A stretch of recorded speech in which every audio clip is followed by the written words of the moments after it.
कहानी शुरू होती है दानवी से, जो हाई स्कूल की फाइनल ईयर की सीनियर है। वो यूनिवर्सिटी एंट्रेंस एग्जाम देने से बस कुछ दिन दूर है, लेकिन प्रॉब्लम ये है कि वो मैथ में बिल्कुल खराब है। वो हमेशा मैथ क्लास में सो जाती है, जिससे टीचर इतना परेशान हो जाता है कि एक दिन वो उसे बोर्ड पर बुला लेता है। लेकिन जैसे हमेशा वो कुछ सॉल्व नहीं कर पाती। फ्रस्ट्रेट होकर वो सबके सामने उसे डांटता है। जब वो घर लौटती है तो वो अपनी स्टडीज को इग्नोर कर देती है और फोन पर खेलती रहती है और म्यूजिक सुनती रहती है। उसकी मॉम उसे परेशान होकर देखती है और कहती है कि अगर वो मैथ प्रॉब्लम्स को उतनी ही आसानी से सॉल्व कर ले जैसे वो लिरिक्स याद करती है, तो वो अभी तक जीनियस हो जाती। वो जोक मारती है कि दानी को जरूर उसके पापा से मैथ की ये परेशानी मिली होगी, जो खुद भी इसमें खराब थे, और कि इस हालत में कोई यूनिवर्सिटी उसे एडमिट नहीं करेगी। दानी को सबसे ज्यादा बुरा लगता है जब उसकी मॉम टीवी चैनल बदलकर उन हिस्टोरिकल ड्रामास पर चली जाती है जो वो हमेशा देखती है। दानवे हार मान लेती है और कमरे से निकल जाती है, अपनी बेस्ट फ्रेंड के घर चली जाती है। उसकी फ्रेंड उसे फिर से याद दिलाती है कि ये उसके कॉलेज में एंट्री का आखिरी चांस है। अगर वो अब फेल हो गई तो उसका कोई फ्यूचर नहीं बचेगा, कहीं जाने को नहीं। अगली सुबह दानी लेट उठती है और भागती हुई निकल पड़ती है, जो पहले से ही बड़े एग्जाम के लिए लेट हो चुकी है। उसकी मॉम उसे जाते वक्त हौसला देती है, कहती है कि अपना बेस्ट दो ताकि अच्छे स्कूल में एडमिशन मिल जाए। दानी नर्वस है, खासकर मैथ सेक्शन को लेकर, लेकिन वो बस में पढ़ने की कोशिश करती है जब तक एग्जाम सेंटर न पहुंच जाए। वो बस से कूदती है और दौड़ती है, लेकिन अपना छाता भूल जाती है। जैसे ही वो एग्जाम बिल्डिंग के पास पहुंचती है, डर हावी हो जाता है। वो तैयार नहीं है, वो पैनिक करने लगती है, सोचती है कि भाग जाए बेहतर फेल होने का सामना करने से। वो तेज बारिश के नीचे बैठ जाती है, दिल डूबता हुआ, चुपचाप, बस गायब हो जाना चाहती है। उसके सामने बारिश से बनी एक उथली पानी की पोखर है। वो उसके करीब जाती है और अचानक कुछ अजीब होता है। वो देखती है कि असामान्य कपड़ों में कुछ लोग इकट्ठा होकर बारिश की प्रार्थना कर रहे हैं। वो कहते हैं कि 3 साल से बारिश नहीं हुई और सूखे से लोग मर रहे हैं। अचानक दानी खुद को उस पोखर में गिरते हुए पाती है और डूबने लगती है, लेकिन मरने की बजाय वो उसी जगह फिर से उभर आती है, लेकिन किसी तरह दूसरे वर्ल्ड में। वो कंफ्यूज हो जाती है और आसपास के लोगों से पूछने लगती है कि क्या वो हिस्टोरिकल ड्रामा की शूटिंग कर रहे हैं या कुछ। राजा उसे अजीब बिहेवियर देखकर डर जाता है और चिल्लाता है, पूछता है कि क्या वो डेमन है। वो नर्वस होकर कहती है, नहीं, मैं तो बस हाई स्कूल की स्टूडेंट हूँ। लेकिन उनका तरीका सुनने में उन्हें किसी मैजिकल मंत्र जैसा लगता है, जिससे उनका डर और बढ़ जाता है। अचानक गार्ड्स तलवारें निकालकर उसे घेर लेते हैं। जब उसे एहसास होता है कि तलवारें असली हैं, वो पैनिक हो जाती है और इम्प्रोवाइज करती है, कहती है, मुझे पता है मैं यहाँ क्यों हूँ, प्लीज भगवान बारिश भेज दो। लोग उसके शब्दों को प्रार्थना की तरह दोहराते हैं, लेकिन जैसे ही सब सिर उठाते हैं, वो गायब हो चुकी होती। वो पहले ही भाग चुकी होती और दौड़ती रहती है जब तक एक जगह न पहुंच जाए जहां समारोह के कपड़े भरे पड़े हैं। वो खुद को मंदिर के पुजारी की तरह डिस्गाइज कर लेती है और राजा के साथ होने वाली मीटिंग में घुस जाती है। मीटिंग के दौरान राजा अचानक ऐलान करता है कि उन्हें अंधविश्वासों पर निर्भर रहना बंद करना चाहिए और साइंस और मैथमेटिक्स पढ़कर अपने किंगडम की प्रॉब्लम सॉल्व करनी चाहिए। लेकिन चीफ पुजारी विरोध करता है, कहता है कि ये खतरनाक बकवास है। मैथ तो बस एक और अंधविश्वास है और इक्वेशन से नेचर को समझना नामुमकिन है। वो दावा करता है कि सूखे का असली कारण ये है कि स्वर्ग राजा से नाराज है और बारिश लाने का इकलौता तरीका ये है कि राजा क्वीन के साथ पवित्र रिचुअल करे। दानवी चुपके से मीटिंग से निकल जाती है और अपना फोन ढूंढने जाती है, लेकिन फिर पकड़ी जाती है। राजा के आने का इंतजार करती हुए वो सोचने लगती है कि शायद बारिश हो जाए तो वो भाग जाए, लेकिन राजा उसे शॉक देता है, कहकर कि 3 साल से बारिश नहीं हुई और ईमानदारी से उसे वो पसंद भी नहीं। वो ऐलान करता है कि उसे तुरंत फांसी दे दी जाए। वो पैनिक हो जाती है और गिड़गिड़ाती है, प्लीज वेट, मैं फ्यूचर की स्टूडेंट हूँ और एक्सीडेंट से यहाँ आ गई। वो उसे कन्विंस करने की कोशिश करती है कि उसे हिस्ट्री के बारे में बहुत कुछ पता है, और जब वो काम ना करे तो जल्दी से जोड़ती है कि वो मैथ में भी ब्रिलियंट है। इंट्रीग्ड होकर राजा एक्सिक्यूशन पोस्टपोन कर देता है और कहता है, प्रूव करो। वो उसे पाइथागोरस थ्योरम का प्रॉब्लम देता है सॉल्व करने को। पहले तो वो कंफ्यूज हो जाती है और कहती है कि लिखा क्या है समझ ही नहीं आ रहा, लेकिन जब उसे एहसास होता है कि ये पाइथागोरस थ्योरम है, वो जल्दी से सॉल्व कर देती है। राजा हैरान रह जाता है। वो कहता है कि उसके अपने स्कॉलर्स को ऐसे प्रॉब्लम सॉल्व करने में 3 दिन लगते हैं। उसी पल से सब दानी को गोसिम की तरह ट्रीट करने लगते हैं, एक मेल स्कॉलर की तरह। राजा उसे मिशन देता है, लोगों को मैथ सिखाओ, अगर सफल हुई तो घर भेज दूंगा। लेकिन वो खुद पहला स्टूडेंट है और वो शॉक्ड हो जाती है जानकर कि उसे काउंटिंग भी नहीं आती। वो धैर्य से उसे बेसिक से सिखाना शुरू करती है, नंबर्स, एडिशन, सब्ट्रैक्शन, सब कुछ मल्टीप्लिकेशन तक। आखिरकार वो एक राइवल सिटी के म्यूजिशियन के खिलाफ मैथ कॉन्टेस्ट की तैयारी करते हैं। अगर दानी हारी तो सजा मिलेगी। वो बोल्डली राजा को चैलेंज करती है और गलती करने पर फ्रस्ट्रेशन में उसे थप्पड़ भी मार देती है। गार्ड्स दौड़ते हुए आते हैं, राजा को छूने के लिए मारने को तैयार, लेकिन वो उन्हें रोकता है और हंसकर टाल देता है। क्वीन के आने पर वो सारे मैथ पेपर्स छुपा लेते हैं, प्रिटेंड करते हैं कि म्यूजिक प्रैक्टिस हो रही है। एक दिन राजा नोटिस करता है कि दानी भूख से मर रही है और उसे अपने साथ खाने को बुलाता है, लेकिन उसे खाना पसंद नहीं आता और वो उसे किचन ले जाती है। अपनी बैग के इंग्रेडिएंट्स से वो उसे टेस्टी इंस्टेंट नूडल्स बनाकर खिला देती है। उसे बहुत पसंद आते हैं, भले ही स्पाइसी हों। जब वो पानी ऑफर करती है, वो मना कर देता है, कहता है कि हीट पसंद है। अगली सुबह पूरा पैलेस उसे चिल्लाते सुनता है। दानी चेक करने जाती है तो देखती है कि उसने कान पर प्रोटेक्टिव तावीज बांध लिया है, सोचकर कि उसने उसे कर्स कर दिया। वो आंखें फेरती है और कहती है, देखो सुपरस्टार, वो तो बस नूडल्स थे, ब्लैक मैजिक थोड़े ना, कोई मैजिक या स्पेल नहीं था। बस चिली ने उसके पेट को जोर से हिट किया था। जब उसने ये बताया तो उसने पूछा, पेट होता क्या है? तो दानवी बैठ गई और उसे एक्सप्लेन करने लगी कि पेट क्या है, आंतें क्या है और दिल के बारे में भी, कि अगर छाती पर हाथ रखे तो उसकी धड़कन महसूस होगी। लेकिन वो बोला, मुझे कुछ फील नहीं हो रहा। वो मुस्कुराई और बोली, कोई बात नहीं, एक दिन जब तुम किसी को प्यार करोगे तो खुद महसूस हो जाएगा। वो उसके ज्ञान से हैरान हो गया, उसे ब्रिलियंट स्कॉलर की तरह देखने लगा। तो उसने कहा कि वो जोसियन के सारे रॉयल स्कॉलर्स को सिखाए, ना सिर्फ मैथ बल्कि साइंस से लेकर एग्रीकल्चर तक सब। उस रात उसने उसे संतरा ऑफर किया और वो कैजुअली बोली, थैंक्स, बिना किसी सेरेमनी के। लेकिन वो बहुत अपसेट हो गया। तो जोसियन वॉन्डरर है, कम से कम 3 दिन तो उस फ्रूट को बचाकर रखना चाहिए था, तो ब्लेसिंग्स की कद्र नहीं करता। वो हंस पड़ी और बोली, ये तो बस संतरा है, इतना ड्रामा मत करो। बाद में दोनों पैलेस कोर्टयार्ड में बॉल खेलने चले गए और उसने उसे सालों बाद पहली बार दौड़ाया। अगले दिन राजा अपनी फ्यूचर ब्राइड के साथ बैठा और उसे बताया कि उस रात उसके स्टू में मैजिकल लव पोशन मिलाया जाएगा और उसके बाद तुरंत शादी हो जाएगी। लेकिन किस्मत के दूसरे प्लान्स थे। वो बाउल दानवी के हाथ लग गया। वो बहुत अजीब बिहेव करने लगी और पैलेस में सो गई। जब जागी तो राजा से माफी मांगती रही, लेकिन उसने सिंपली कहा, कुछ हुआ ही नहीं, जा भूल जा।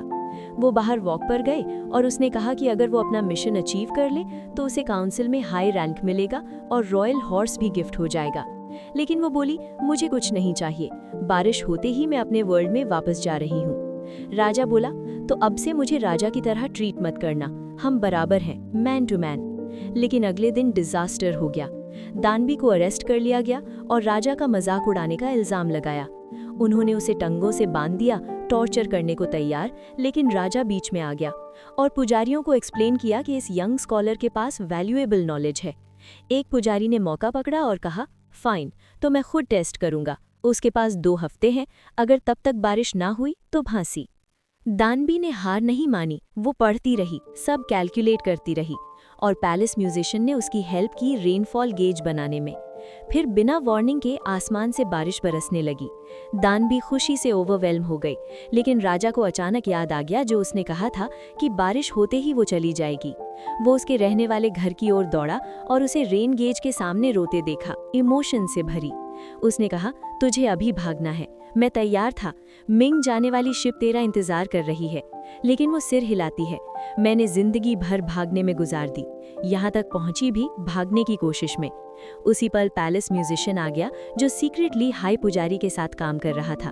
पुजारी ने उसे स्कॉलर को मारने का ऑर्डर दिया था, सोचकर कि दानवी सच में फ्यूचर से हो सकती है। म्यूजिशियन ने पुजारी से कहा, अगर सच है तो वो और डेंजरस है, हमें छुटकारा पाना ही है। म्यूजिशियन ने दानवी को घोड़े पर बिठाया और जंगल में गैलअप करता हुआ ले गया जब तक फॉरेस्ट न पहुंचे। वहां उसने कहा, मुझे पता था तू लड़की है, लेकिन मैं अच्छा आदमी हूँ, तेरा सीक्रेट सेफ है मेरे पास। उसने एक्सप्लेन किया कि इंटेंशनल नहीं था, जो जॉब मिली वो बॉय को ऑफर हुई थी और उसके पास चॉइस नहीं था। इस बीच पैलेस में वापस हाई पुजारी राजा को कन्विंस करने की कोशिश कर रहा था कि दानवी ने जो सब सिखाया उसे डिस्ट्रॉय कर दो। खासकर नई राइटिंग लैंग्वेज जो वो डेवलप कर रही थी।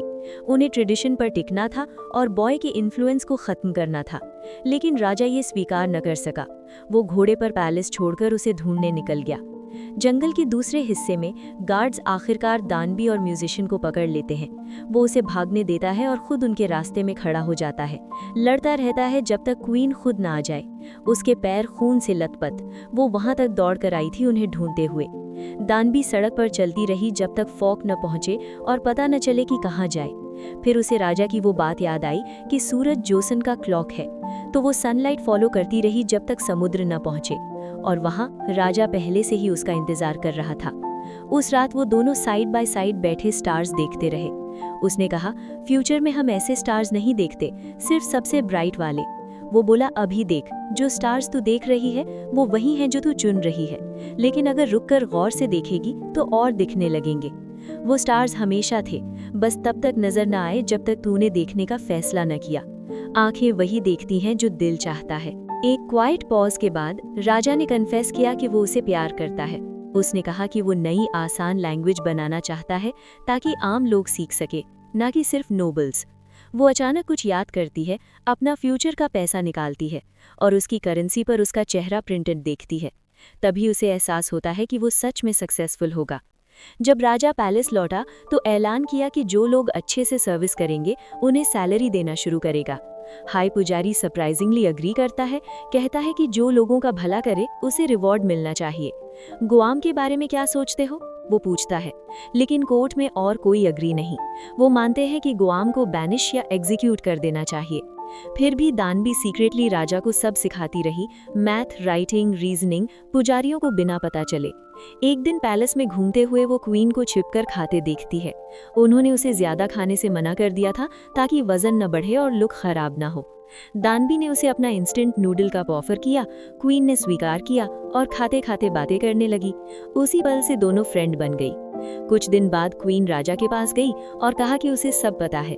उसने क्वीन मदर को भी बता दिया था, क्योंकि लड़की दानी को उसकी कंस्यूबाइन में से एक होना था। अचानक दानी खुद को कुछ के लिए तैयार होते पाती है जो समझ नहीं आ रहा।